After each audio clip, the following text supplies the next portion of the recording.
In the Bible, we find one of the most beautiful appeal from God. It says, "Today, if you hear His voice, harden not your heart."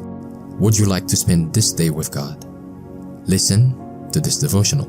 This Day with God, a devotional by Ellen G. White. Guidon of God. For the Son of Man is as a man taking a far journey, who left his house and gave authority to his servants, and to every man his work, and commanded the porter to watch. Mark 13, verse 34. A great work is before us. It is not our own devising or planning. All heaven is interested in this work, and those who engage in it must stand under the blood-stained banner of Prince Emmanuel. God would have us stand with our faces to the front, watching every movement of our leader, and prepare to obey orders. To every man He has given his work. God has given men and women faculties that are not to be wasted in idle contemplation and fitful emotion, but employed in decided action. Our abilities are not to be absorbed in abstraction, and neither are they to be used in idle bustle. Everything in the outside world is stirred by a power from beneath. Those who know the truth must be filled with an inspiration from God Himself. The lamps of the soul must be kept trimmed and burning.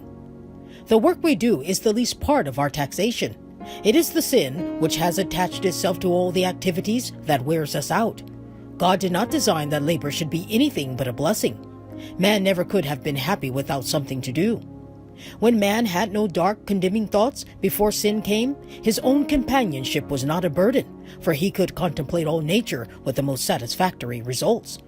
But the slimy tract of the serpent has left its trail of misery in our hardened conscience. Labor does not bring misery, it is carrying lawful things to excess, which taxes the powers of the mind and body. A life of the hardest labor is more satisfying than a life of idleness. The Word of God is plain and distinct upon this point of labor. No man or woman who is converted to God can be anything but a worker. The last call to the supper is now being given. The lamp of the soul must be kept trimmed and burning by being replenished with the holy oil. In the name of the Lord, let every soul now depart from all iniquity, lest the day of the Lord overtake them as a thief. The truth is to be proclaimed in clear, straight lines, but always as it is in Jesus.